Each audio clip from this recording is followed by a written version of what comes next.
Hello friends, पीके talk channel में आप सभी का स्वागत है। तो आज फिर से हम एक इंग्लिश मॉडल पेपर लेके आए हैं आपके सामने, जो कि आपको इलाहाबाद यूनिवर्सिटी के एंट्रेंस एग्जामिनेशन की तैयारी में काफ़ी हेल्पफुल हो सकता है। तो आइए हम इसे सॉल्व करते हैं। ये भी आपका मतलब प्रीवियस ईयर क्वेश्चन पेपर ही है, मैंने पीडीएफ से इसे सॉल्व किया है। तो आप 25 क्वेश्चन आपको मतलब इस सेक्शन से मिल जाते हैं। तो आपको पता होगा कि हर सेक्शन मीन्स इंग्लिश वाले पोर्शन से 25 क्वेश्चन ही मिलेंगे आपको। आप अगर मतलब चाहे जिसकी भी तैयारी आप कर रहे हैं, जिसका भी एग्ज़ाम आप देने गए हैं, आपको इंग्लिश वाले सेक्शन से 25 क्वेश्चंस ही आने वाले हैं।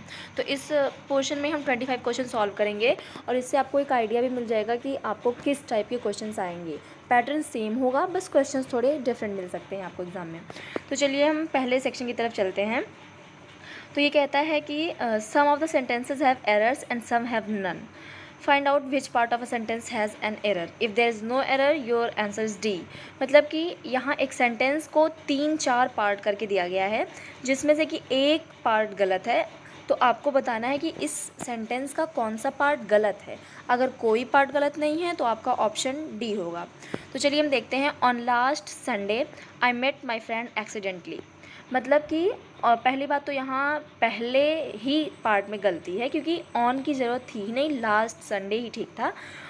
Last Sunday I met my friend accidentally मतलब कि अचानक से पिछले संडे में अपने दोस्त से मिल गया। तो फिर उसके बाद यहाँ पहले ही पार्ट में गलती है, तो इसका आंसर होगा ए। फिर दूसरे पे चलते हैं। I like the poetries of Byron and शैली।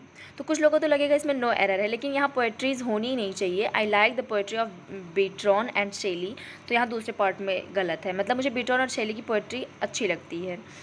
फिर उसके बाद तीसरे में आते हैं। He thinks himself as a great scholar, मतलब कि वह खुद को बहुत बड़ा स्कॉलर समझता है। तो इसमें गलती कहाँ है? एज अ ग्रेट स्कॉलर में, हाँ मीन्स इसमें फॉल्ट है। ही thinks himself a great scholar, तो फिर इसमें ये लगाने की ज़रूरत नहीं थी, तो यहाँ सी ऑप्शन गलत है। फिर उसके बाद फोर्थ पे आते हैं। Unless you study hard you can not pass. इस पोर्शन में कहाँ गलती है? इस पोर्शन में गलती है पार्ट अनलेस, हाँ इस पोर्शन में गलती है पार्ट बी में। Unless you will study hard means कि जब तक आप कड़ी मेहनत नहीं करते यू कैन नॉट पास, आप पास नहीं होंगे। तो यहाँ बी पोर्शन में गलती है। Unless you study hard, will लगाने की ज़रूरत ही नहीं थी। फिर उसके बाद पाँचवें में आते हैं। The principal and the staff are awaiting for the chief guest. इसमें गलती कहाँ है? The principal and staff are awaiting for the chief guest means staff में ही सब आ जाते हैं लगभग, तो फिर इसमें दोनों को मेंशन करने की ज़रूरत नहीं थी, इसलिए इसमें पार्ट ए क्या है आपका गलत है। तो चलिए अब हम अगले सेक्शन पे चलते हैं। इसमें क्वेश्चन नंबर 6 से 10 के लिए जो मीन्स दिया गया है रेस्ट्रिक्शन, उसको हम देखते हैं। 4 alternatives are given for the items phrase underlined in the sentence. यहाँ मैंने आपको बताया था पिछले वीडियो में, अगर आपने ध्यान दिया हो तो, मतलब फ्रेज़ और आइटम्स क्या होते हैं? मुहावरे और लोकोक्तियाँ। तो उनको दिया है, उनसे मिलते जुलते वर्ड हमको अल्टरनेटिव्स में दिए गए हैं, उसमें से एक करेक्ट करना है। तो आइए हम देखते हैं। Tagore was a man of letters. Man of letters मतलब ये एक स्कॉलर भी थे और ये राइटर भी थे, तो फिर उसके अकॉर्डिंग इनके लिए परफेक्ट होगा अ वॉइस कॉन्टैक्ट। ये तो बिल्कुल नहीं होगा। An excellent letter dictator. Dictator मतलब जो दूसरों से लिखवाता है, मतलब बहुत अच्छी लेटर ये एक्सेलेंट वे में दूसरों से लिखवाता है, तो ये तो गलत है। A great writer of letters, ये भी गलत है। प्रोफिशिएंट लेटर इन लिटरेटरी आर्ट, ये सही है इनके लिए। फिर अगले ऑप्शन में आते हैं। The poor subordinates are made scapegoat by their superiors.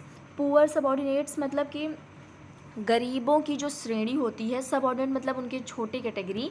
Are escape गोट मतलब बलि का बकरा बनाए जाते हैं, मतलब बाय दियर सुपीरियर्स मतलब सुपीरियर के द्वारा जो पुअर लोग होते हैं उनको बलि का बकरा बनाया जाता है। बलि का बकरा बनाने का मतलब हुआ कि किसी दूसरे की गलती की वजह से किसी दूसरे को परेशान करना। तो इसके लिए करेक्ट आंसर क्या होगा? ए, पनिशेस द अदर्स मिसडीड्स, यही आपका सही है। मीन्स कि दूसरों के दुर्व्यवहारों की सज़ा किसी दूसरों को मिलती है, that is called punishes the others misdeeds. Okay, तो यहाँ ऑप्शन आपका ए सही है। फिर से डेवलप पुअर रिलेशंस मतलब कि पुअर से रिलेशन से डेवलप करते हैं, तो बिल्कुल गलत है। ट्रीटेड हम्बली एंड रिस्पेक्टफुली तो हो ही नहीं सकता, तो पूरा ऑपोजिट है। Scolded with arrogant reaction, arrogant मतलब भद्दे रिएक्शन के साथ उनको डांटते हैं, ये भी गलत है। अगले क्वेश्चन पे आते हैं। Question number 8।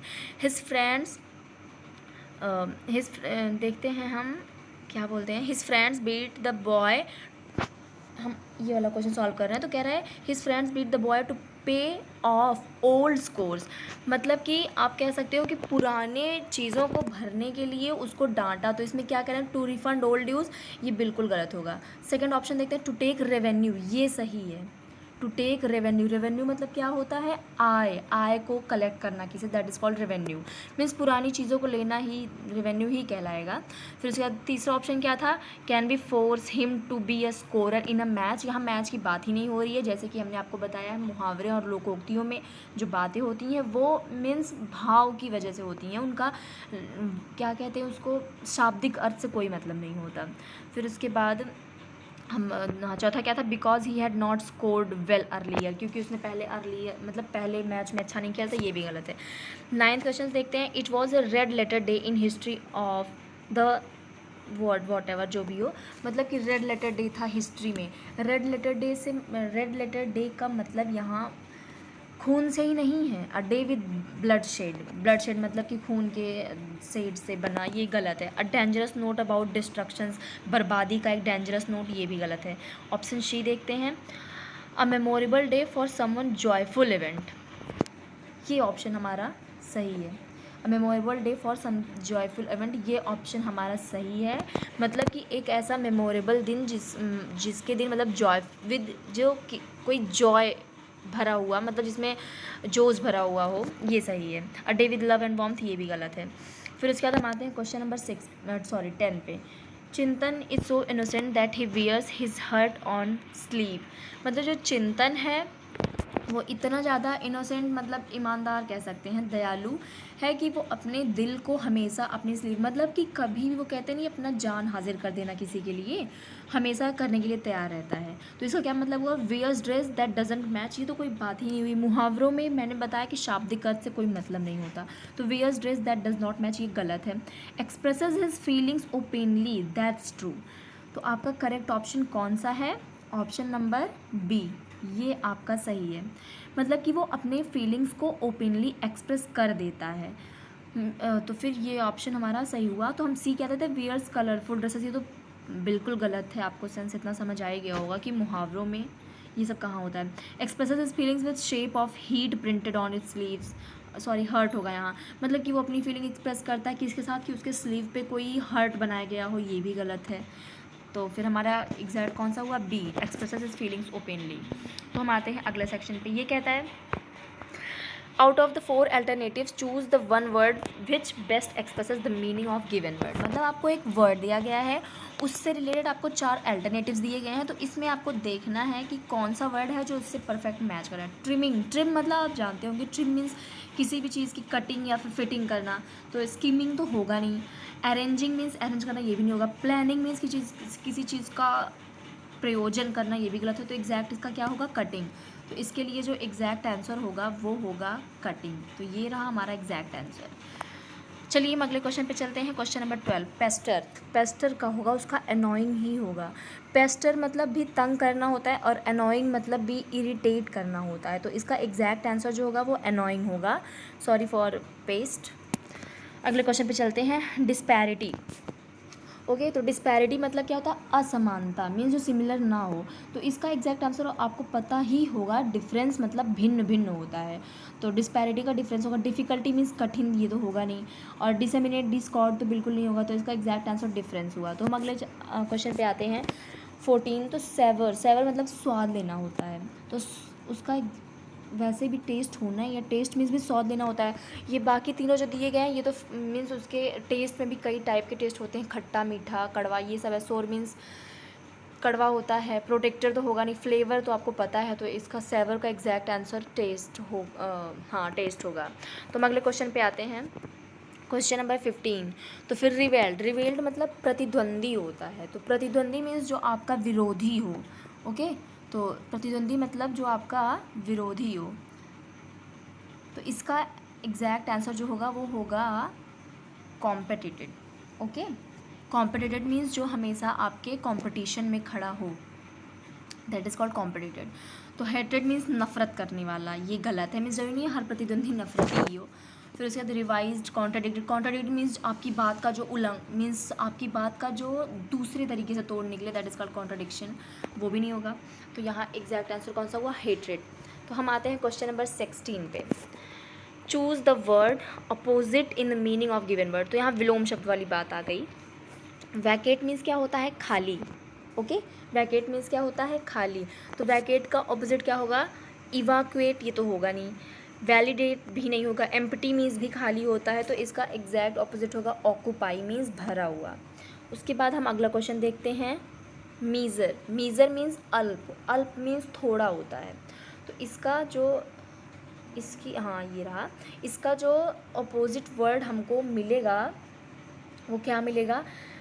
न्यूमरस बिल्कुल नहीं होगा। लार्ज, लार्ज भी नहीं होगा। प्लेंटीफुल मतलब प्रचुर मात्रा में भरपूर। तो हमारा वर्ड क्या था? मीज़र मतलब थोड़ा सा। तो फिर उसके बाद प्लेंटीफुल मतलब भरा हुआ, मीन्स प्रचुर मात्रा, जितनी हमको चाहिए उतनी, जितनी हमको ज़रूरत है उतना ही, दैट इज़ कॉल्ड प्लेंटीफुल। और इनॉर्मस मतलब बहुत विशाल, ये भी नहीं होगा। तो आपका एग्जैक्ट आंसर कौन सा हुआ? Option number B, that is plentiful. Okay, तो हम अगले क्वेश्चन पे सॉरी ऑप्शन नंबर सी होगा। यहाँ बी भी 2 बार लिख दिया है, तो ऑप्शन नंबर सी होगा। फिर उसके बाद हम अगले क्वेश्चन पे चलते हैं 18वें पे। तो प्रोफेशनल। प्रोफेशनल मतलब क्या होता है? प्रोफेशनल मीन्स मतलब आप समझ रहे होंगे ना, जो मतलब प्रोफेशन हैंडल करें, दैट इज़ कॉल्ड व्यावसायिक प्रोफेशनल। तो इसका ऑपोजिट वर्ड आपको क्या मिलेगा? एमेटर। ओके, एमेटर की मीनिंग क्या होती है? एमेटर की मीनिंग होती है मीन्स जो बिना किसी अनुभव के कोई काम करना चाहे, मतलब बिना किसी इनकम को जाने, बिना किसी इनकम की इच्छा किए जो कोई काम करना चाहे, दैट इज़ कॉल्ड एमेटर। तो प्रोफेशनल का ऑपोजिट हमेशा एमेटोर ही होगा।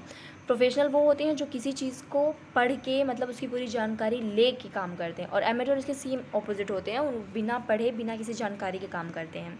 तो ट्रेड्समैन, कस्टमर, लेबर, ये सब तो आप जानते हैं। स्कैरसिटी।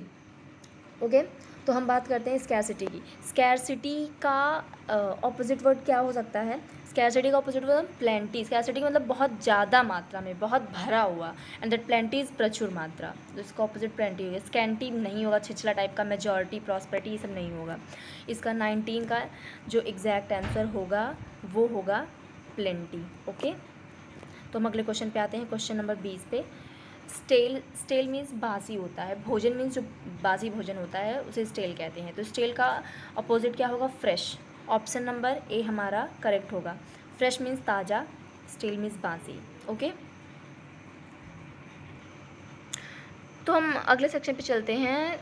तो फिर इसका जो डायरेक्शन है वो क्या है? Sentences are given with blanks to be filled in with an appropriate word. मतलब वही आपको एक सेंटेंस दिया गया है, उसमें से एक वर्ड हटा लिया गया है, आपको सेंटेंस कंप्लीट करना है। अल्टरनेटिव्स का हेल्प लेके 4 अल्टरनेटिव दिए गए हैं, उसमें से आपको एक चूज़ करना है। तो क्वेश्चन नंबर 21 देखते हैं। We have talked a lot. Not, ये थोड़ा मिस्टेक है इस सेंटेंस में। यहाँ होगा we have talked a lot, now let us. Okay, now let us, इसका जो सेंटेंस है वो थोड़ा मिस्टेक में है। Now let us get down to work, मतलब हमने बहुत सारी बातें कर ली, अब हमें अपने काम पे चलना चाहिए। तो इसके लिए जो एग्जैक्ट ऑप्शन होगा वो क्या होगा? Option number A, get down. और यहाँ आप एक करेक्ट कर लीजिएगा, यहाँ होगा now let us get down to work. Okay, तो हमारा एग्जैक्ट आंसर कौन सा हुआ? ए। फिर उसके बाद हम अगले क्वेश्चन पे चलते हैं, question number 22। The lifeguard would not let the children dash at the deep end of pool. मतलब जो गार्ड है वो बच्चों को पूल के एकदम डीप एंड पर नहीं जाने देगा। किसके लिए? मतलब तैरने के लिए ही ना, मतलब तैरने की बात हो रही है। तो यहाँ स्विम होगा। चिल्ड्रेन है, स्विम्स तो होगा नहीं। स्वैम मीन्स तैरे, यहाँ बात प्रेजेंट की चल रही है। टू स्विम ये भी नहीं होगा। तो यहाँ एग्जैक्ट आंसर आपका कौन सा होने वाला है? बी। तो आपका जो आंसर है वो है आंसर नंबर बी, स्विम। अगर हम इसको पूरी तरह से पढ़ें तो the lifeguard would not let the children to swim, children swim at the deep end of the pool. Okay, तो ये आंसर हमारा करेक्ट हो गया। अगले क्वेश्चन पे चलते हैं। The audience watched the their acts. Actually यहाँ भी थोड़ी मिस्टेक है, यहाँ द की जगह देयर होगा और यहाँ देयर नहीं होगा। तो क्या हो जाएगा? The audience watched their performed acts. Okay, क्या होगा? तो यहाँ जो ऑप्शन नंबर होगा वो हमारा ऑप्शन नंबर सी होगा। यहाँ भी बी लिख दिया गया है। तो फिर उसके बाद ये हमारा परफॉर्म सही होगा, और यहाँ द की जगह देयर हो जाएगा, और यहाँ से देयर हट जाएगा। The audience watch their performed acts. Okay, अब हम अगले क्वेश्चन पे चलते हैं।